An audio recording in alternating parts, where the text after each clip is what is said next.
어제는 정말 뜨거웠어요. 이번엔 사장님 친구도 같이 뵐 수 있죠? 결정적으로 그녀가 입은 드레스 사진을 봤어. 배경은 호텔 룸이었고 옆에 앉아있는 남자는 우통을 벗고 있었어.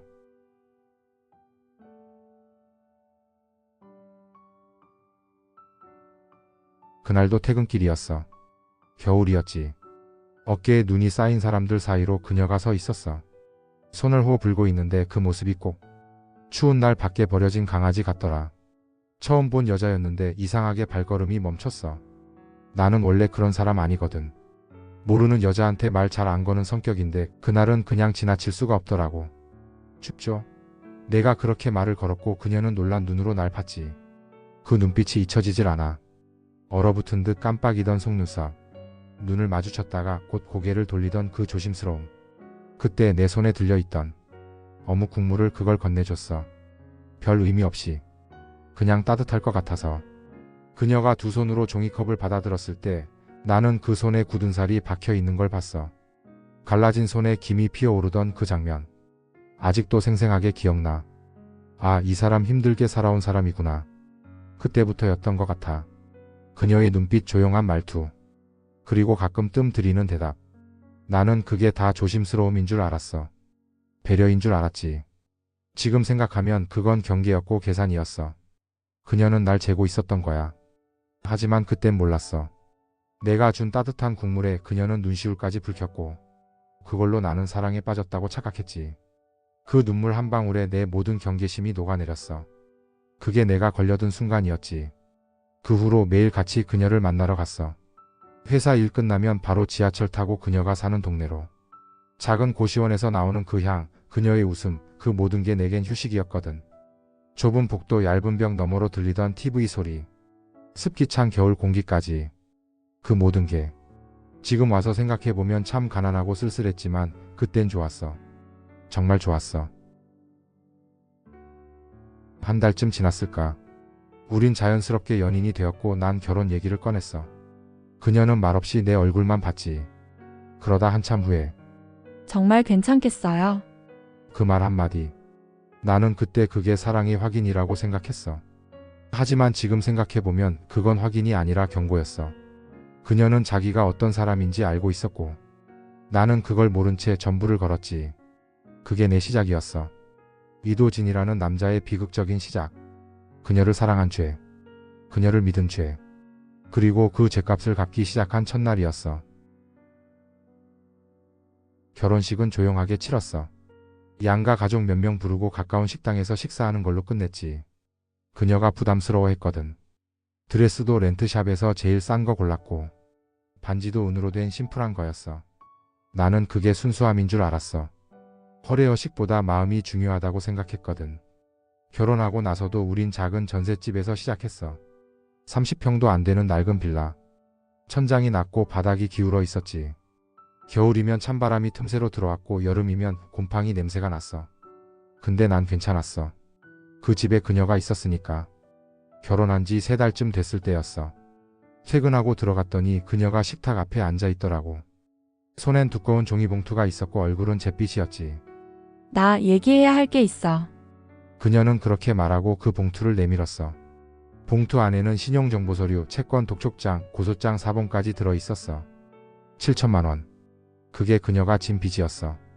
전남친 보증, 카드론, 사채, 정리도 안 된 숫자들이 엉켜 있었지. 나는 아무 말도 안 했어. 그녀는 눈물을 흘리면서 말했어. 당신이 나랑 결혼 안 할까봐 무서웠어. 그 말에 웃음이 나더라. 내가 왜 웃었을까? 어이없어서였을까? 안도해서였을까? 아니면 이미 포기했기 때문이었을까? 나는 그날 밤 종이봉투 안에 서류를 하나하나 정리했어. 무슨 대출이고 이자가 얼마고 어느 날짜까지 상환해야 하는지. 계산기를 두드리고 종이에 써가면서 계획을 세웠어. 그녀는 말렸지. 당신까지 힘들게 하고 싶지 않아. 근데 웃기지. 그녀가 힘들까봐 내가 다 안고 갔던 거잖아. 그게 사랑이라고 믿었으니까. 그래서 나는 갚기 시작했어. 매달 월급의 70%를 떼서 변제하고 휴대폰 요금도 줄이고 점심도 김밥으로 때우고 택시 타지 않고 밤늦게 걸어 다녔어. 그녀는 고맙다고 했고 나는 고맙다는 그 말 하나면 좋겠어. 진심일 거라고 믿었거든. 하지만 그때는 몰랐지. 내가 갖고 있는 건 빚이 아니라 그녀의 자유였다는 걸. 그녀를 자유롭게 만들어줄수록 그녀는 더 멀어지고 있었어. 그녀는 변해가고 있었어. 아주 천천히 하지만 분명하게. 처음엔 머리카락 길이가 달라졌고, 다음은 화장이 달라졌고, 그러다 옷이 바뀌고 향이 바뀌었어. 기억나. 예전엔 매일 은은한 비누향이 나던 그녀한테서 어느 날부턴가 진한 향수 냄새가 나더라. 비싼 브랜드 고급 백화점에서 뿌려주는 그런 향. 밤마다 말했어. 카페 알바 간다고. 내가 물었지. 힘들진 않아? 그녀는 웃었어. 괜찮아, 오히려 재밌어. 그 말이 그렇게 이상했는데 그땐 왜 그냥 넘겼을까? 회식이 있던 날이었어. 부장님이 괜찮은 단란주점 하나 있다고 해서 따라갔지. 문을 열고 들어선 순간 나는 그녀를 봤어.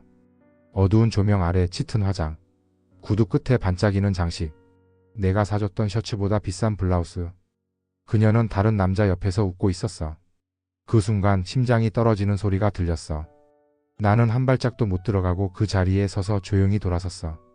그날 밤 나는 한마디도 안 하고 집에 들어왔고, 그녀는 아무렇지도 않게 오늘 일찍 왔네? 하고 말했어. 그녀의 얼굴을 보는 게 처음으로 두려웠어. 그날 이후 내 안에 무언가 하나가 완전히 부서졌어. 의심이라는 감정이 고개를 들기 시작하면 모든 게 의심스러워지더라.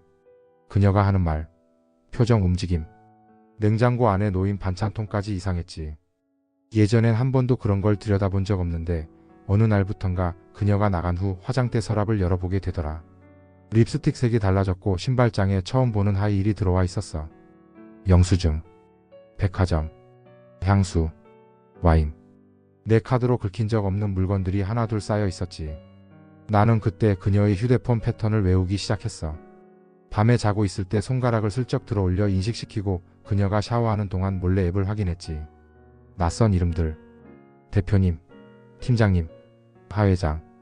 문자엔 짧은 대화가 남아 있었어. 어제는 정말 뜨거웠어요. 이번엔 사장님 친구도 같이 뵐 수 있죠? 나는 그걸 보고도 믿고 싶지 않았어. 그냥 장난일 거라며 애써 웃었지. 근데 말이야, 웃음이란 게 그때 처음 얼굴에 붙지 않더라. 입꼬리를 올렸는데 속이 울렁거렸어. 진짜 구역질이라는 게 이런 건가 싶었어. 결정적으로 그녀가 입은 드레스 사진을 봤어. 배경은 호텔룸이었고 옆에 앉아있는 남자는 우통을 벗고 있었어. 그때 난 어떤 감정도 느껴지지 않았어. 분노도 아니었고 슬픔도 아니었어. 그냥 끝났구나 그런 생각. 그녀가 집에 돌아왔을 때 나는 평소처럼 인사를 했어. 왔어? 그녀는 웃으며 말했지. 오늘 좀 늦었지? 미안해. 나는 라면을 끓이고 있었고 그녀는 내 옆에 앉아서 아무렇지 않게 리모컨을 켰어. 텔레비전 속 예능 프로그램의 웃음소리가 우리 둘 사이에 너무 잔인하게 울려 퍼졌어. 그녀는 내가 다 안다는 걸 몰랐어. 나는 모르는 척이 익숙해졌고. 그날 밤 그녀가 잠든 뒤 나는 작은 노트북을 꺼내고 그녀의 출입기록, 계좌 거래 내역, 통화 기록을 하나하나 엑셀에 정리하기 시작했어. 그녀의 이중생활을 나는 회계 보고서 쓰듯이 정리해 갔어. 사랑은 끝났지만 복수는 그날부터 시작이었어. 정리한 파일은 A4로 48장. 거래 내역, 위치 기록, 문자 캡처, 통화 녹음까지. 그중 절반은 범죄에 가까웠고 나머지 절반은 그냥 인간으로서 비열했어. 아내라는 이름으로 받은 내 신뢰를 그녀는 낯선 남자들과의 술잔에 부었지. 나는 그 잔에 잔해를 하나하나 주워 모으며 어떻게 무너뜨릴까 그 생각만 했어. 가장 먼저 찾아간 곳은 그녀가 다녔던 그 단란주점 사장이었어. 문 앞에서 2시간 넘게 기다렸어. 밤 11시 38분 검은 외제차가 도착했고 운전석에서 내 아내가 내렸어. 조수석엔 중년 남자가 앉아 있었지. 그 장면을 폰에 담았어. 그녀가 입고 있던 그 원피스. 내가 월급 타서 사줬던 거였어. 그 옷을 입고 다른 남자 앞에서 웃고 있는 그녀. 참 잔인하지. 그녀를 사랑했던 순간들이 다 거짓이었단 걸 사진 한 장으로 확인하게 되는 그 기분. 증거를 모으고 나서 난 변호사를 찾았어. 정확히 말하면 회사 계약 변호사. 친하지도 않았지만 그 사람 눈을 똑바로 보며 말했지. 제 아내를 무너뜨리고 싶습니다. 그날부터 일은 빠르게 진행됐어. 그녀 명의로 되어 있던 통장 중 하나. 업소 지분 30%가 그녀 이름으로 되어 있더군. 그걸 통해 불법 영업 혐의까지 연결됐어. 경찰에 자료를 넘기고 공익 제보 명목으로 언론에도 일부 전달했지. 난 뒤에서 조용히 움직였어. 그녀는 아무것도 모른 채 집에 돌아와 나에게 웃으며 말을 걸었어. 당신 덕분에 이제 살 것 같아. 살겠다고? 그 말을 들은 순간 내 안에서 무언가 다시 조용히 부서졌어. 그녀는 몰랐어. 자신이 만든 세상이 천천히 무너지고 있다는 걸. 나는 그냥 웃었어. 예전처럼. 익숙하게. 아무렇지 않게. 그리고 마음속으로 세어봤지. 그녀에게 남은 평온이 며칠일까. 모든 게 시작된 지 딱 한 달째 되는 날 경찰이 그녀의 가게에 들이닥쳤어. 현장 압수수색, 직원 조사, 계좌 동결. 뉴스엔 익명으로 보도됐지만 사진 속 실루엣만 봐도 나에겐 분명했지. 그건 그녀였어. 그날 밤 그녀는 집에 오지 않았어. 전화도 꺼져 있었고 문자도 읽지 않았어. 그 이튿날 아침 경찰서에서 전화가 왔어. 보호자 맞으시죠? 난 그렇게 아내의 체포 소식을 듣게 됐어. 면회실 유리창 너머로 마주 앉은 그녀는 화장이 지워진 민낯이었고 눈 밑엔 푸르스름한 멍처럼 다크서클이 내려앉아 있었어. 처음으로 그녀가 진짜 낯설더라. 내가 알던 여자가 맞나 싶었어. 도진 씨, 그녀가 내 이름을 불렀어. 처음으로 오래된 애착처럼 말이 묻어나왔어. 왜 그랬어요? 그녀가 물었어. 왜 그랬냐고? 정말 궁금해서 묻는 얼굴이었어. 나는 웃었지. 왜 그랬을까? 나도 잘 모르겠네. 그녀가 울었어. 처음 보는 눈물이었어. 억울함이 아니라 두려움. 세상이 정말 자기를 버린 걸 처음 깨달은 사람의 눈물. 다시 시작할 수 있을까? 그녀가 물었어. 그 말에 난 조금도 망설이지 않고 대답했어. 넌 항상 다시 시작했잖아. 그녀의 얼굴이 굳어졌어. 그 순간 우리 사이엔 어떤 미련도 남지 않았지. 면회가 끝나고 돌아오는 길 창밖으로 햇살이 스며들었어. 처음으로 마음이 고요하더라. 모든 게 무너졌는데 나는 왜 이렇게 조용할까? 아마도 내 안에서 오래전부터 준비했던 이별이 이제야 완성됐기 때문일 거야. 여기 이 조용한 찻집. 사람들은 몰라. 내가 어떤 여자였는지, 아니 어떤 여자인지. 나는 감옥에서 반성하지 않았어. 배운 건 하나였지. 사람은 쉽게 들키면 끝이라는 것. 이젠 더 조용히 더 깊이 파고들 거야. 도진? 그 사람은 나를 구하려 했지. 그게 그 사람의 전부였어. 그러니까 지루했지. 사랑은 모자란 게 아니라 넘쳐서 망하는 거거든. 내가 무너졌다고 생각하겠지. 아니야, 난 한 번도 무너진 적 없어. 잠깐 쉬었을 뿐이야.